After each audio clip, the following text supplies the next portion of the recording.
Komisi Pemilihan Umum KPU akan menggelar debat perdana calon wakil presiden 2024 pada Jumat 22 Desember 2023 mendatang. Muhaimin Iskandar, Gibran Rakabuming Raka, dan Mahfud MD akan pertama kali dipertemukan dalam satu panggung terbuka. Para capres turut hadir namun porsi bicara hanya untuk cawapres. Sejumlah isu penting menjadi tema debat pertama Cawapres 2024. Di antaranya masalah ekonomi kerakyatan, ekonomi digital, keuangan, investasi pajak, perdagangan, pengelolaan APBN APBD, infrastruktur, dan perkotaan.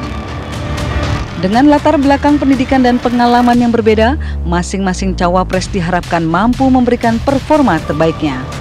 Lantas, bagaimanakah persiapan para cawapres menghadapi debat perdana? Siapakah cawapres yang akan mampu menguasai tema debat kali ini? Tim TV One mengabarkan.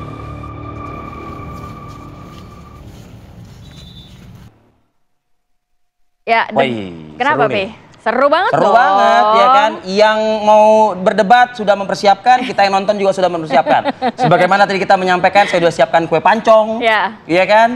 Kue pukis. Kalau saya mempersiapkan pulpen dan kertas. Menulis janji-janji para cawapres ini. Kutagih janjimu. Kutagih janjimu. Luar biasa. Kita sudah mau perkenalkan narasumber yang belum lengkap pagi ini. Yang di studio sudah ada Mas Muhammad Iqbal, juru bicara Timnas Amin. Selamat pagi. Assalamualaikum, selamat pagi. Kalau yang sebelahnya bukan juru bicara, namun analis. Siapa juru bicara media dia. Gitu ya. Mas Pangi Syarwi Cadiago, analis politik Foxpol Research and Consulting. Selamat pagi. Pagi. Bang Arif. Dan juga dua kursi kosong yang harus segera diisi oleh Anda. Nah, sudah ini hadir. dia. Ya kan? Sudah hadir dengan sambil berjoget-joget gemoy. Kan? Selamat pagi, Mbak Putri Komarudin. Juru bicara TKN. Pagi.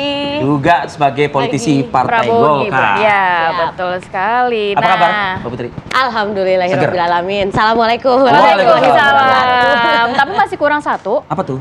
Ya kan narasumbernya kurang satu, jadi mendingan kita ke Mas Ipang dulu deh. Saya sudah melihat keberadaannya sih sudah. Baru kita panggil lagi, Min. Oke. Saya mau ke Mas Ipang dulu. Mas Ipang, kalau melihat ini debat perdana cawapres ini nampaknya dinanti-nantikan oleh banyak pihak begitu ya, melihat bagaimana kesiapan dari masing-masing cawapres, nanti mungkin dari tim sesnya akan menjawab. Tapi kalau Mas Ipang melihat nantinya ini akan cukup berpengaruh terhadap pilpres kita atau gimana? Ya, berpengaruh atau tidaknya itu Mbak Marati, sebenarnya kalau orang nonton debat dari awal akhir itu generasi milenial juga jarang sebetulnya. Ya. Tapi yang tidak kalah hebatnya itu adalah potongannya. Dan itu kalau potongan video itu kalau udah masuk yang kemudian viral di media sosial. Ya, viral di media sosial di platformnya Instagram, ya, apalagi TikTok ya hampir 70%. Yang dibahas kemarin juga HAM, demokrasi juga mereka bahas. Kemudian oposisi dan seterusnya. Jadi kalau ada yang meremehkan debat ini nggak akan berpengaruh, menurut saya agak keliru sih. Karena apalagi kali ini berbeda ya. Ini kan 2024 ini platform digital paling besar kan TikTok hari ini sama Instagram Nah itu potongan-potongan itu yang membawa efek dan mereka akan melihat, menggali lebih dalam, mencermati mana yang termasuk punya juga pikiran. Mengkombinasikan video lama kayaknya ya. Iya, sanding-sanding ya. Itu yang pertama Mbak Rati. Yang kedua begini. Katanya kan Gibran akan memberikan kejutan. Nah selama ini kan ingin merubah image bahwa yang distempel di Gibran ini kan dia tidak bisa ngomong, tidak bisa bicara, tidak bisa debat. Nah kemudian dibalas oleh timnya Pak Prabowo Gibran ini kan akan ada kejutan untuk Ganjar, untuk Mahfud dan Caimin gitu kan. Kejutan apa saya nggak tahu.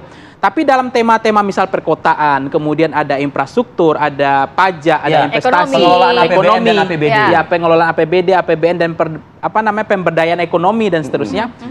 Saya pikir data-data itu yang namanya aslinya pasti mereka akan tahu karena mereka kan di pemerintahan juga.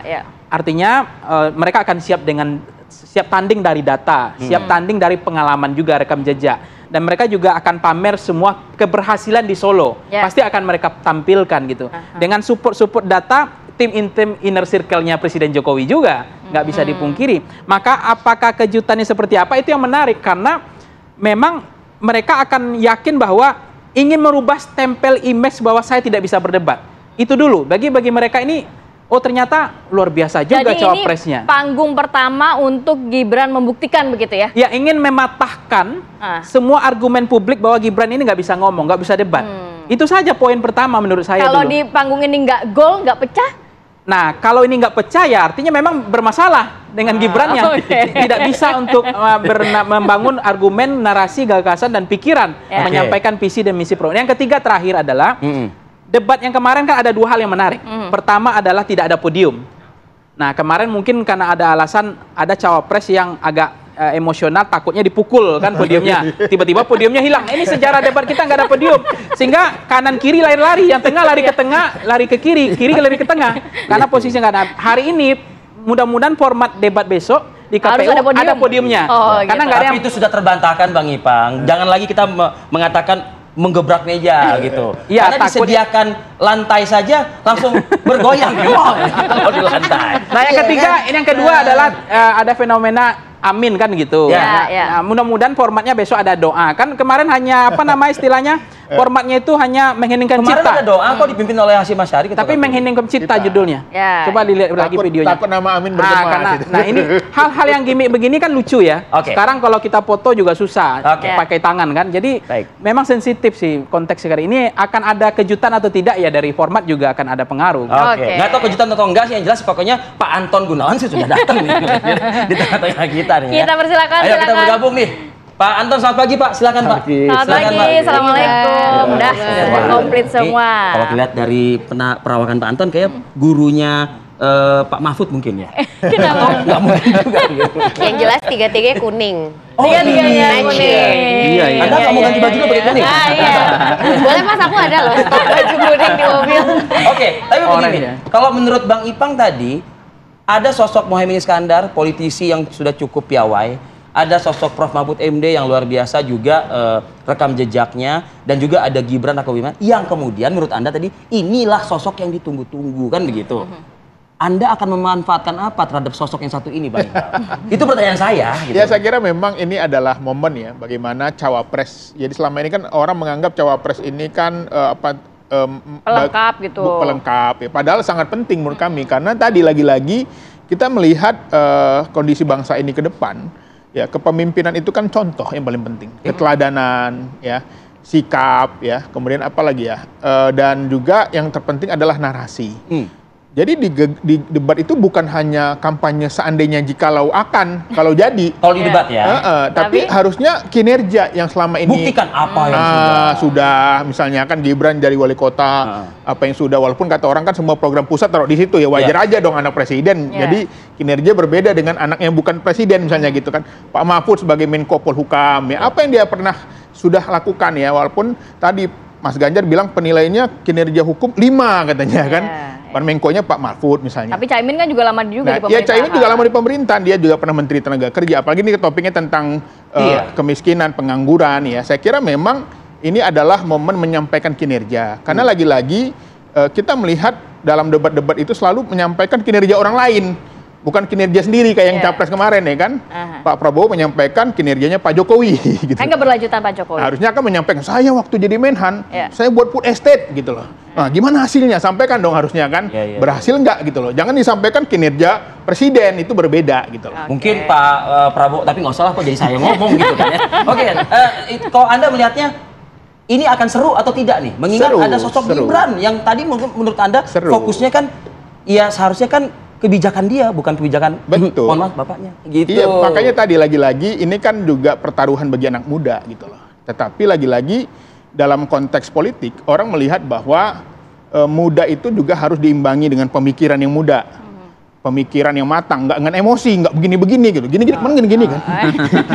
Harusnya lebih tenang. Tapi kemarin itu begini-begini, mungkin beliau lupa, beliau calon wakil presiden. Nah, kalau hari ini kan beliau sudah calon wakil presiden. Ya, mungkin jadi di debat nggak akan dikeluarkan juga akan emosional, nggak akan matang. Mas Iqbal, saingan terberat 02 atau 03? Ya kita lihat nanti Mas Pangi lah yang tahu lihat survei itu. Kira ada jawaban gimana gitu. Mbak Putri. Persiapan Gibran seperti apa? Karena dia nih sosok yang ditunggu-tunggu loh. Efek kejutnya yang diharapkan Mbak Putri. Sebenarnya kalau persiapan kan beliau juga tadi kan dibilang misalnya belum pernah ada orang yang melihat beliau berdebat gitu performanya. beliau ini kan seorang wali kota yang sudah pernah melewati debat untuk menjadi wali kota tingkat juga kan, 2, dan ya. itu masih ada di YouTube sekarang, bisa disaksikan performanya beliau di situ. Jadi kepiawaiannya beliau dalam berdebat itu sebenarnya sudah bukan sebuah pertanyaan. Nggak usah dipertanyakan buat kita lagi. semua. Kan tadi dibilang kalau misalnya zaman sekarang nih semuanya ada jejak digitalnya gitu. Jadi ya semuanya sebenarnya bisa dilihat juga di YouTube atau di platform yang lain. Terus yang kedua, kalau soal persiapan, ini kan sebenarnya topiknya beliau banget gitu kan. Sebagai seorang wali kota, topik investasi, infrastruktur, ekonomi, APBN, APBD, pengelolaannya, itu kan sebenarnya sudah menjadi makanan beliau sehari-hari. Dan kalau kita lihat juga sebenarnya performanya Kota Solo di bawah kepemimpinannya beliau ini kan sangat positif. Jadi kalau tadi Mas Iqbal bilang karena beliau anaknya, toh kalau misalnya beliau anaknya presiden, tapi tidak bisa memanfaatkan semua fasilitas yang ada dengan baik, tentu Kota Solo tidak akan menjadi salah satu kota paling kreatif sekarang misalnya. Haji mumpung lah ya, haji mumpung ya. Seperti yang sudah disampaikan juga atau ditetapkan oleh UNESCO. Nah, kalau kita lihat misalnya dari mulai pertumbuhan ekonomi, ya ini kan topiknya ekonomi ya untuk debat cawapres gitu. Pertumbuhan ekonomi yang Kota Solo tuh dari -1 pada saat COVID beliau menjabat. Setelah selesai itu sekarang termasuk salah satu yang paling tinggi di Jawa Tengah tahun 2022 itu. Tapi itu sudah kan topang pusat 6%. Mbak Putri, bukankah itu topang pusat? Bentar dulu. Sudah 6% pada tahun 2022. Jadi naiknya sangat jauh gitu dan melompatnya sangat jauh, bahkan lebih dari rata-rata nasional yang hanya 5%. Jawa Tengah juga pada tahun 2022 hanya 5%. Pendapatan asli daerahnya juga meningkat sangat tajam dari hanya 400 miliar 2021, 2022 tuh sudah jadi 1 triliun. Nanti keberhasilan Mas Gibran yang akan ditunjukkan pada saat debat bukan keberhasilan Pak Jokowi seperti yang dikatakan di debat perdana. Karena ini kita fokus pada apa yang telah beliau lakukan pada Kota Solo. Dan ini kan tidak hanya otomatis kan, maksudnya dalam rangka beliau meningkatkan pertumbuhan ekonomi, terus meningkatkan pendapatan asli daerah, kan beliau merevitalisasi banyak hal, dari mulai industri kreatifnya, pariwisatanya, beliau bangun juga infrastruktur, sudah ada cuma hati-hati nanti jangan sampai ini terkesan Pilkada Solo nanti. Itu yang saya khawatirkan. Karena hanya Pilkada DKI Jakarta. Justru ini agak lebih dekat lah kalau gubernur itu. Atau Pilkada Jawa Tengah. Justru ini jadi menjadi bukti bahwa apa yang beliau sampaikan itu tidak hanya janji, karena sudah bisa terlihat performanya di Kota Solo. Jadi kalau dibilang hanya menebar janji, ya silahkan datang ke Kota Solo dan melihat hal-hal yang sudah dibangun oleh Mas Gibran. Dijawab juga tuh Mbak Putri pertanyaan saya tadi. Itu kan kebanyakan kan memang kementerian-kementerian yang bikin acara atau misalnya event lah gitu di Solo begitu. Dari pusat begitu. Bagaimana Anda menjawab ini? Pada saat misalnya merevitalisasi koridor Gatot Subroto gitu, itu kan beliau juga menggunakan banyak stakeholders gitu. Jadi bukan hanya kementerian sendiri. Terus pada saat juga membangun yang namanya sentra UMKM atau sentra IKM Mebel. Itu kan juga ikhtiarnya walaupun baru jadi kemarin Agustus 2023, tapi beliau juga melibatkan banyak pihak. Kemarin ketika beliau juga meningkatkan kualitas SMK, infrastruktur teknologinya di situ, terus juga matchmaking dengan pabrik-pabrik yang ada di sekitar Jawa Tengah ataupun di Solo pada kasus ini. Ini kan juga melibatkan banyak perusahaan, bukan hanya perusahaan yang basisnya kementerian gitu misalnya, tapi juga perusahaan swasta. Jadi kita kan harapannya jawabannya Mas Gibran bisa selugas dan juga secepat sih Mbak Putri ya. Lebih hebat. Nanti datanya lebih hebat. Pak, Anda udah mendahului takdir. Datanya lebih hebat pada Mbak Putri. Kreativitas anak muda ini kan justru bisa terlihat bagaimana beliau menggunakan berbagai metode yang ada ini dan akhirnya menjadi salah satu pencapaian yang bagus di Kota Solo. Pak Anton. Pertanyaan saya begini Pak Anton. Sosok Profesor Dr. Mahfud MD, piawai di bidang hukum. Ya. Apakah ini juga nanti akan menunjukkan kepiawaian di bidang ekonomi kira Pak Anton? Justru di sini masalahnya. Kalau kita perhatikan perekonomian Indonesia ke depannya, itu membutuhkan suatu kepastian, pertumbuhan yang cukup cepat, dan di dalam untuk mencapai pertumbuhan tadi kita lihat itu berbagai masalah hukum itu menjadi salah satu yang sentral di dalamnya, di samping peningkatan human development, human resources human capital. Nah, kalau kita ingat dari sisi ICOR aja lah misalkan, ICOR itu sendiri masih cukup tinggi, di atas 6 kali, yang harusnya bisa diturunkan ke arah di bawah 5 ke arah 4 kali. Karena itu menunjukkan adanya inefisiensi. Dari manakah inefisiensi ini?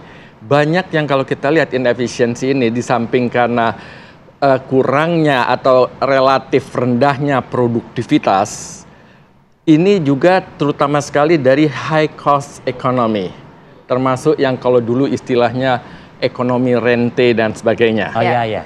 Nah ini yang coba untuk diatur, karena dari posisi di situ saja untuk mengurangi biaya ekonomi, harusnya itu bisa kita mendapatkan kenaikan di dalam pertumbuhan kita.